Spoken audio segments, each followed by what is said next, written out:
Je vous propose de poursuivre. On va maintenant aborder deux sujets, l'un sur le registre, qui pour l'instant ne vous parle pas beaucoup, et l'autre sur un point sur la nutrition, avec Sophie Béliard, qui est donc maître de conférence des universités, praticien hospitalier en nutrition à Marseille, la Timone à Marseille, et qui, vis-à-vis de notre association, est la présidente du comité scientifique. Voilà, Sophie. Bonjour à tous, donc je suis très contente d'être ici, d'avoir été invitée par Annette, puis je vois qu'il y a beaucoup de monde, donc ça nous fait très plaisir.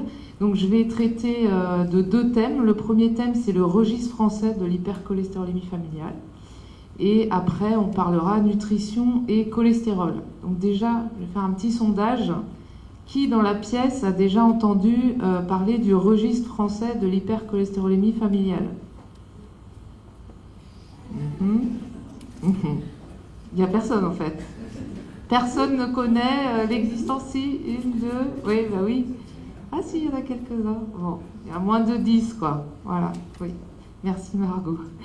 Donc en fait, globalement, ok, vous n'êtes pas trop au courant, donc je vais vous expliquer. C'est une grande aventure qui a commencé en 2015 et c'est une aventure où vous êtes censé participer. Donc c'est bien qu'on puisse vous mettre au courant. Alors, qu'est-ce que c'est un registre? En fait, un registre, c'est une base de données où on va rentrer des données cliniques et des données biologiques de patients pour aider à faire de la prise en charge des patients. Ça va aider les cliniciens pour partager les données entre nous et pour faire avancer la recherche. Et puis, ça permet aussi de faire une évaluation des pratiques, voir comment on traite les patients à Marseille, à Paris, à Lyon. Est-ce qu'il y a des différences dans la prise en charge? Tout ça, c'est pour améliorer nos pratiques au quotidien. Et puis surtout, la finalité quand même des registres, c'est d'améliorer les soins, parce qu'il faut qu'il y ait des conséquences des études qu'on fait. C'est pour mieux traiter les patients, pour améliorer le dépistage familial, parce que dans le registre, on rentre des familles avec des codes famille, je vais vous en dire un peu plus après, et puis avoir des accès aux données de pharmacovigilance, c'est-à-dire de regarder si les traitements sont bien supportés, s'il y a des effets secondaires. Voilà, c'est dans des grandes bases de données comme ça, avec des milliers de patients, qu'on peut essayer de faire avancer la recherche. Donc, quels sont les grands avantages des registres par rapport aux études dont parlait Eric tout à l'heure? C'est que dans les registres, c'est des études de vraie vie. Donc, on rentre les données des patients qu'on voit en consultation tous les ans ou tous les 2 ans. On rentre leur taux de LDL cholestérol, est-ce qu'il y a eu un problème particulier dans l'année, la tension artérielle, le poids, etc. Donc, c'est vraiment des registres de vraie vie, contrairement aux études faites chez des patients qui ont été triés, en fait. On peut suivre les enfants dans les registres, parce que dans les études, on ne fait pas d'études sur des enfants, d'accord? On ne fait pas des études de recherche. Donc les registres sont la seule façon de suivre les enfants. Et puis, on peut suivre les maladies cardiovasculaires au long cours. C'est sûr que des études, ça coûte très cher. Donc, en général, les études cliniques, de recherche clinique, elles durent 3 à 5 ans, pas plus, parce que ça coûte très cher. Dans les registres, on peut suivre des gens sur 10 ans, 20 ans, 30 ans. Et dans les pays du Nord, ils sont très très forts. Ils ont des grands registres avec des dizaines de milliers de personnes sur les maladies cardiovasculaires. Et c'est grâce à ces registres qu'on sait que à 60 ans, quand on est porteur d'une hypercholestérolémie familiale et qu'on a commencé des statines tardivement, il y a quasiment tout le monde qui a des dépôts d'astérome dans ses artères. Donc c'est grâce à des registres comme ça au long cours qu'on arrive à des données cliniques. Et la pharmacovigilance, je vous l'ai dit. Donc, est-ce que ça existe les registres de l'hypercholestérolémie familiale dans les autres pays, avant de parler du registre français? La réponse est oui, et ça existe dans de nombreux pays, donc on était un petit peu à la traîne. Alors, je vous ai fait un petit tour du monde, là, des registres. Donc, vous voyez qu'en Europe, donc en Angleterre, depuis les années 80, quand même, ils ont un registre où ils rentrent des données de patients, et il y a à peu près 21 centres spécialisés dans l'hypercholestérolémie familiale qui rentre les données. C'est un registre vraiment ancestral, hein, duquel on a tiré des données très importantes qu'on cite encore dans les articles actuellement en 2017, hein, des données des années 80. Il y a la Hollande où, comme vous l'a dit Vincent, ils sont très forts, mais parce qu'ils ont un programme national, en fait, c'est le gouvernement qui a donné de l'argent pour faire des dépistages. Donc grâce à ça, il y a eu beaucoup de gens qui ont été dépistés et ils ont plus de 15 000 patients dans leur registre. En Europe du Nord, je vous l'ai dit, ils sont très forts. Ils ont aussi des grands registres et avec plusieurs milliers de personnes. En Espagne, depuis 2004, hein, ils sont assez actifs, les Espagnols. Ils ont aussi un registre avec plus de 4 000 patients. Au Portugal aussi. Et puis, aux États-Unis, ils ont aussi un registre, mais qui est plutôt récent, qui a commencé après 2010. Au Canada, également, c'est un registre très récent. Et là, en Asie, ils sont en train de mettre en place un grand registre avec 10 pays, avec l'Australie, Taïwan, la Chine, etc. Un registre de l'hypercholestérolémie familiale. Donc vous voyez que ça bouge quand même et que quand même depuis une dizaine d'années, il y a vraiment une intention des soignants et des patients pour essayer de créer ces bases de données et faire avancer la recherche et améliorer le soin. Donc en France, on a mis en place un registre de l'hypercholestérolémie familiale en novembre 2015. Donc il a 2 ans, ce registre. Le promoteur, c'est la nouvelle société francophone d'athérosclérose. Donc c'est une société savante où il y a des médecins et des chercheurs spécialisés dans l'hypercholestérolémie. Et on rentre avec, je vais vous expliquer comment ça marche, il faut en parler aux patients bien sûr, et on rentre des données cliniques et biologiques à chaque fois qu'on voit le patient en consultation. Pour être inclus dans le registre, on peut être majeur ou mineur, on peut inclure des enfants. Il faut avoir une hypercholestérolémie familiale quasiment de diagnostic certain, ou bien avec un diagnostic clinique avec les scores dont a parlé Vincent, ou bien par la génétique. Donc comment y participer dans le registre français? Il faut en parler à votre médecin. Il y a 15 centres en France qui y participent maintenant. Il y a de plus en plus de villes qui s'y mettent. Je vais vous les donner tout à l'heure, les villes. Comme c'est un registre où il n'y a pas de soins, c'est-à-dire qu'on ne vous fait pas un examen en plus des soins qu'on doit vous faire normalement, il suffit qu'on vous donne une notice d'information qu'on a dans nos centres qui vous explique comment ça se déroule. Et si vous ne refusez pas, en fait, en absence d'opposition, vous pouvez participer au registre. Bien sûr, il a été déclaré à l'Agence du médicament, au comité de protection des personnes. Enfin, il y a eu toutes les procédures réglementaires qui ont été faites en amont. Par contre, pour les patients mineurs, pour rentrer des données sur les enfants, il faut qu'il y ait le consentement des 2 parents qui soit signé. Alors, ce registre qui est assez jeune, hein, puisqu'il a 2 ans, il a quand même en 2 ans permis déjà de développer des projets de recherche. Le premier, je ne vais pas déflorer le sujet de Bertrand Cariou, il va peut-être vous en dire quelques mots tout à l'heure, mais c'est un grand projet national d'envergure. Voilà. Il y a un autre projet qui s'appelle Repadia autour des patients qui sont traités par LDL aphérèse. Et puis, il y a un projet pédiatrique qui est en cours, un projet sur la grossesse chez les femmes qui ont une hypercholestérolémie familiale. Il y a un projet sur les examens cardiovasculaires et un projet sur le diabète et l'hypercholestérolémie familiale.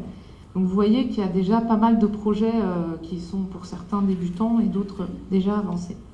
Donc là, je vais vous donner quelques résultats de chiffres du registre.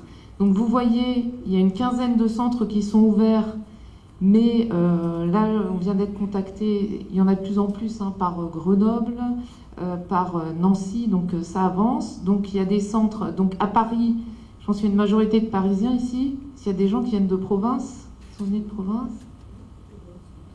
de l'Oise, oui, Amiens, Ah, on avait Daniel Lalo de l'Aisne. Ok, donc en fait, je pense que les centres près de chez vous, pour l'instant, c'est Paris. À Amiens, il y a Daniel Lalo, mais je crois qu'il n'est pas encore dans le registre. Donc à Paris, il y a 2 centres qui participent. Donc il y a La Pitié-Salpêtrière et Saint-Antoine. Il y a Reims, bien sûr, il y a Rennes, Toulouse, Tours, il y a un centre pédiatrique à Tours aussi, Montpellier qui vient d'arriver, Nice, Nantes, Marseille, il y a 2 centres à Lyon et il y a un grand centre de pédiatrie. Il y a Lille, 2 centres à Dijon, voilà. Donc on couvre, et il y a Bordeaux qui va nous rejoindre. Donc on couvre vraiment le territoire français.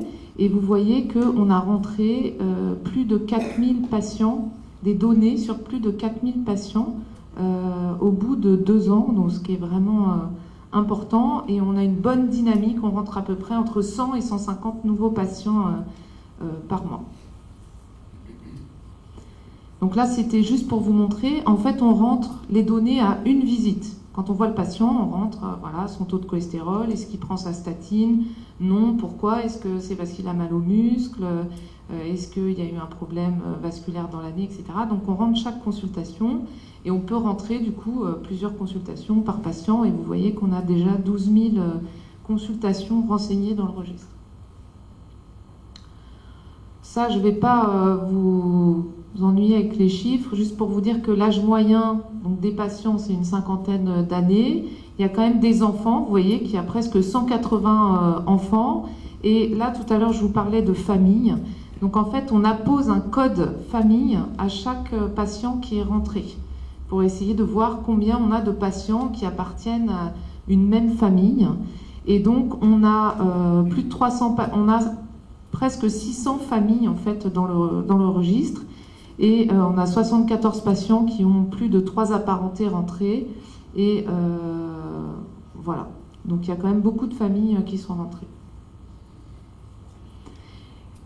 Quid des mutations génétiques? Alors en France, quand même, il y a pas mal de recherches génétiques. J'étais assez étonnée du chiffre, puisque vous voyez qu'il y a 80% des patients qui participent au registre qui ont eu un dépistage d'anomalies génétiques. Donc ça, c'est un très bon chiffre. Il y a 96% bien sûr qui ont une mutation hétérozygote et on a quand même 134 patients qui sont homozygotes, qui sont rentrés dans le registre. Les antécédents cardiovasculaires, bien sûr, on recense les événements cardiovasculaires chez les patients et il y a quand même 30% des patients du registre qui ont eu un problème cardiovasculaire, infarctus ou angine de poitrine ou accident vasculaire cérébral. Donc voilà, il y a quand même un bon tiers de patients qui ont expérimenté un problème cardiovasculaire. Et quand on regarde les antécédents familiaux, il y a presque la moitié des patients qui ont eu un événement cardiovasculaire dans leur famille. Il y a quelqu'un de la famille qui a fait un infarctus ou une angine de poitrine. Donc je vais finir pour le registre. Si vous avez des questions après, je pense qu'on en rediscutera à la fin. Je suis dans les temps. On va parler maintenant, donc on change de sujet complètement, hypercholestérolémie et nutrition. Alors c'est un sujet très vaste dont on pourrait parler pendant des heures et des heures. Je vais essayer de faire extrêmement simple. Juste déjà pour dire que autant avoir des mesures nutritionnelles pour faire baisser le taux de cholestérol, c'est très efficace quand on a une hypercholestérolémie classique, lambda, du sujet un peu pléthorique de 50 ans. Là, c'est efficace. On arrive à faire baisser quand même les taux de cholestérol de 10-15%. Voilà. Par contre, quand on a une hypercholestérolémie familiale, les mesures diététiques pour faire baisser le LDL cholestérol sont pas très efficaces. Voilà. Et ça, je sais qu'il y a beaucoup de patients qui se battent avec leurs généralistes, leurs voisins, leurs amis, etc. pour dire mais moi, c'est pas parce que je mange trop de cholestérol que j'ai une hypercholestérolémie. Et puis, même si je fais très attention et que j'arrête de manger toute graisse, j'aurai quand même un taux de cholestérol élevé. Donc souvent, on est obligé de détricoter des fausses croyances qu'ont les patients quand ils viennent nous voir en consultation. Donc ça, je pense qu'il faut entendre que les mesures diététiques, elles ne font pas baisser tant que ça le LDL cholestérol.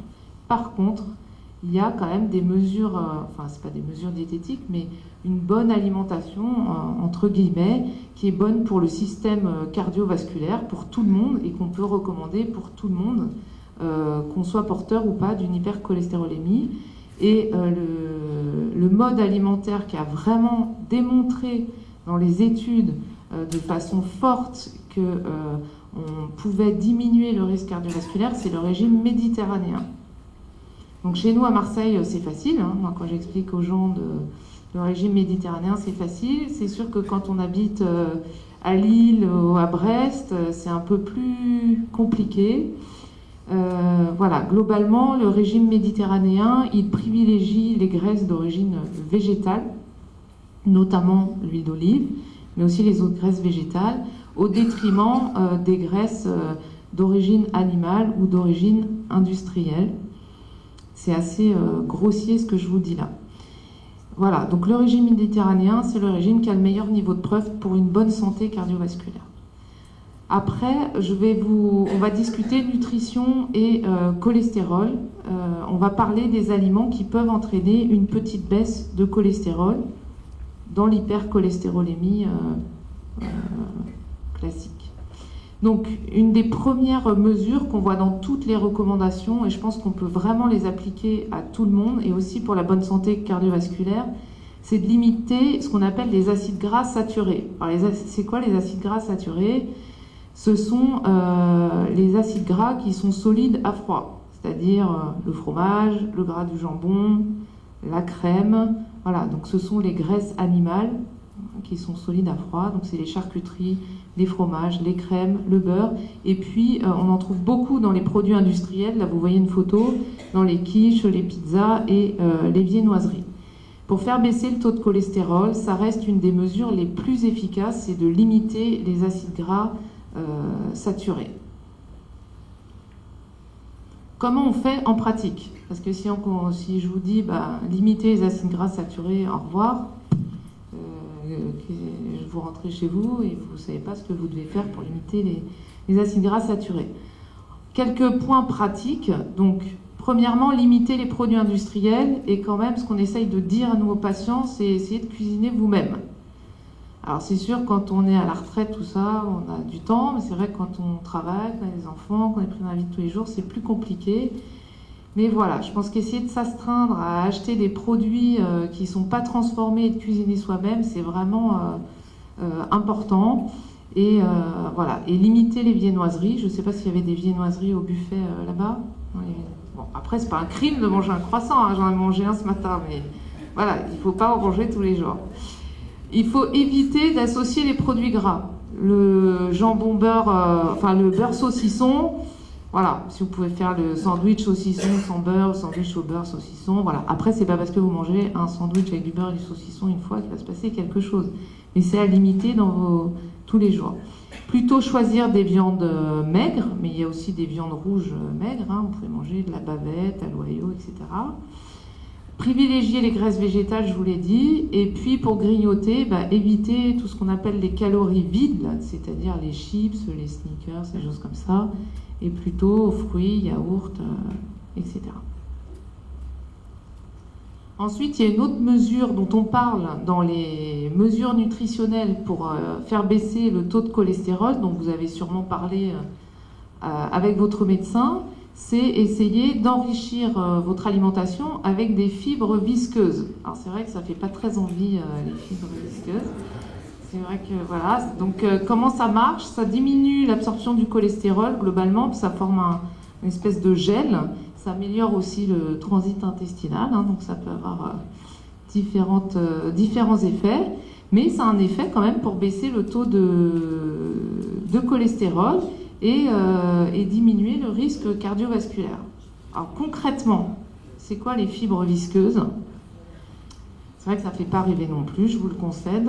Les fibres visqueuses, donc vous pouvez en trouver dans les magasins, ça peut s'acheter comme ça, du psyllium, voilà. mais moi j'ai jamais goûté, mais ça n'a pas l'air très bon. Il y a le son d'avoine et les céréales. Alors, faut aimer, hein, il y a peut-être des gens qui aiment, mais voilà. Sinon, les légumineuses, donc ça c'est déjà un peu plus sympa, haricots rouges, les pois, les lentilles, etc. Dans les fruits, quand même, la mangue, les avocats. Dans les avocats, il y a pas mal de bons acides gras, de fibres. Et puis, dans certains légumes aussi, il y a des fibres visqueuses. Alors, concrètement, pour manger 10 grammes de fibres visqueuses et avoir une baisse de LDL cholestérol, ben, c'est pas si facile. Parce qu'il faut, je vous l'ai mis en bas, 10 grammes de fibres visqueuses, c'est 2,5 avocats. Donc, c'est gros guacamole. 10 tranches de pain de son, je pense que la journée va être difficile. Des haricots noirs, bon, on n'en mange pas tous les jours, ou une tasse de fruits de la passion, c'est un peu plus complet. Globalement, je pense qu'il faut quand même essayer de remplacer le pain blanc par du pain au son, peut-être pas tout le temps, mais de façon régulière. Essayer de temps en temps riz et pâtes complètes. Favoriser les légumineuses. Et puis, il y a des fruits quand même qui sont pas mal, comme les fruits de la passion, la mangue et les avocats. Ensuite, là, c'est plus sympa que les fibres visqueuses, ce sont les oléagineux, c'est-à-dire noix, noisettes, amandes. Donc ça, déjà, c'est plus agréable et c'est plus facile à conseiller aux patients. Alors, donc, oléagineux, c'est noix, noisettes, amandes, mais aussi pistaches. Donc, il y a pas mal de vertus dans les oléagineux. C'est riche en acides gras insaturés, en protéines. Il y a des minéraux, des phytostérols, des antioxydants et... ça peut baisser le taux de LDL cholestérol. Et puis, il y a une grande étude espagnole qui est sortie il y a quelques années et qui a démontré qu'en plus du régime méditerranéen, si on mangeait une poignée de noix, noisettes, amandes par jour, on diminuait son risque cardiovasculaire. Donc maintenant, on conseille aux patients de manger une poignée par jour de noix, noisettes, amandes, ce qui est plus sympa que vos 10 tranches de pain au son. Donc en pratique, c'est quand même facile, c'est 30 amandes, 28 grammes, c'est très précis. Bon, bien sûr, il ne faut pas qu'elles soient salées, ni frites, par jour. Et après, vous pouvez en rajouter dans les plats, les salades, le poulet aux amandes. Donc, si vous allez sur Internet, il y a plein de recettes avec des amandes. Voilà, donc votre médecin vous a peut-être déjà conseillé une poignée de noix, noisettes, amandes par jour. Les protéines de soja. Donc là, vous allez voir, c'est un peu compliqué aussi, mais c'est dans les recommandations pour essayer de faire baisser un petit peu le taux de cholestérol. Donc ce sont des légumineuses, c'est assez riche en protéines et en acides gras polyinsaturés qui sont plutôt bénéfiques. C'est un effet quand même très modeste sur le LDL cholestérol. Et alors là, par contre, si vous voulez manger 25 grammes par jour de protéines de soja, bon courage. Il faut manger 200 grammes de tofu. Ça va? Ouais? Ok. Ça passe. Ok. 1,5 steak de soja. Peut-être que ça passe aussi. Ça passe aussi? Ok. Ou 8 pots de yaourt au soja. Ça passe un petit peu moins. Même si vous... Non, ouais, 8 pots de yaourt, ça me semble beaucoup. Voilà. Mais il faut se méfier des protéines de soja parce qu'elles peuvent être riches en œstrogènes, en fait. Et il y a quand même des recommandations pour vérifier, en fait, la quantité d'isoflavones qui sont riches en œstrogènes sur les aliments. Ensuite, on a les stérols végétaux, dont vous avez sûrement entendu parler, qui sont aussi des alicaments, donc qui peuvent être utilisés en tant qu'alicaments. Donc les phytostérols végétaux, c'est du cholestérol végétal, en fait, qui fait une compétition avec le cholestérol animal dans le tube digestif, et du coup, ça entraîne une diminution de l'absorption du cholestérol d'origine animale, enfin, et du coup, ça baisse le LDL cholestérol avec un effet qui est quand même important. On peut avoir une baisse de 10%, mais il faut en consommer beaucoup. Vous savez que vous pouvez en trouver dans les supermarchés. Voilà, c'est Proactive, Danacol, etc. Mais il faut en manger en quantité suffisante pour que ça ait un effet sur le LDL cholestérol. En pratique, comment vous pouvez faire pour enrichir votre alimentation en stérols végétaux? Il faut varier les huiles, donc huile d'olive, mais aussi colza, soja, maïs, les céréales, les fruits et légumes. On retrouve les fruits de la passion et les avocats. Les phytostérols, pour avoir un effet sur le LDL cholestérol, il faut vraiment en manger en grande quantité et du coup plutôt utiliser ces alicaments que vous pouvez, que vous trouvez au supermarché. Les œufs. Alors les œufs, on entend de tout sur les œufs, tout le monde s'empare. Est-ce qu'il faut en manger? Certains disent vous pouvez en manger 10 par jour, d'autres il faut jamais en manger. Donc c'est vrai que c'est une grande polémique, c'est presque comme les statines. Alors est-ce qu'il faut le limiter? Alors c'est vrai que dans le jaune d'œuf, il y a beaucoup de cholestérol, mais il n'y a pas du tout d'acide gras. Il faut savoir que le cholestérol alimentaire, c'est pas indispensable, puisque le foie peut en fabriquer, et que toutes les études sur le cholestérol alimentaire ont utilisé des œufs. Et alors quand on regarde, nous on a une espèce de bibliothèque où on range toutes nos études, qui s'appelle PubMed. Donc tous les essais, toutes les études, toutes les publications sont publiées là-dedans, et quand on tape maladies cardiovasculaires et œufs, vous voyez, il y a presque 700 articles qui ont traité de ce sujet et qui sortent. Donc c'est une espèce de vaste domaine. Ce qu'il faut savoir, on va le faire court, c'est que quand on augmente le cholestérol alimentaire, et notamment en augmentant la quantité d'œufs consommés par jour, on ne modifie pas le taux de LDL cholestérol et qu'il y a une grande variabilité interpatient, d'accord ? Et qu'à cause des résultats de ces études, dans les dernières recommandations européennes et américaines, les auteurs ont supprimé la limitation des œufs, de l'apport du cholestérol par les œufs.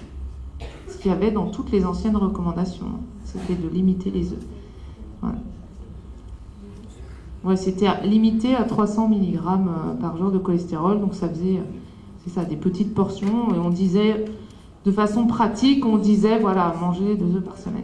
Donc du coup, pour le cholestérol alimentaire, en pratique, il n'y a pas de recommandation particulière. Vous pouvez manger des œufs, bien sûr, allez pas vous faire des œufs au plat, 3 œufs au plat tous les matins. Hein. Je pense qu'il faut quand même garder des proportions raisonnables, mais vous pouvez manger des œufs sans vous prendre la tête à compter combien d'œufs vous avez mangé dans la semaine. Donc il n'y a plus de recommandations particulières pour les œufs. C'est plutôt une bonne nouvelle. Donc je vais finir avec cette dernière diapositive. Donc globalement, je pense que pour la nutrition, il ne faut pas qu'il y ait d'interdit alimentaire. Il n'y a aucun aliment à supprimer. Il faut se faire plaisir. Quand même, c'est important dans la vie. Il faut manger de tout, de façon variée. Et vous voyez, des fruits, des légumes, des céréales, de l'huile d'olive. Essayez de vous rapprocher du régime méditerranéen. Quand on parle de nutrition et de bonne santé cardiovasculaire, il ne faut pas oublier ne pas fumer. Et ça, je pense que c'est hyper important. On se rend compte justement dans le registre, avec les chiffres du registre, qu'il y a presque 30% des patients avec hypercholestérolémie familiale qui fument. Donc... vous voyez, on a des données comme ça. Il y a encore trop de gens à risque cardiovasculaire qui fument. Donc là, on a vraiment un travail et on va travailler là-dessus. Donc essayez de... Quand on voit les enfants tôt aussi, ça nous permet de leur dire qu'il ne va pas falloir fumer. Et puis faites du sport pour la bonne santé cardiovasculaire, c'est sympa. Donc ça, à Paris, Amiens ou dans l'Oise, vous n'avez pas les plages... comme ça, mais vous pouvez aller faire de la bicyclette, de la marche, etc. De la marche, voilà. Donc le sport aussi, ça fait plaisir, ça fait du bien, et ça fait partie des mesures diététiques générales. Voilà, je vais m'arrêter là, je vous remercie pour votre écoute. Merci, super.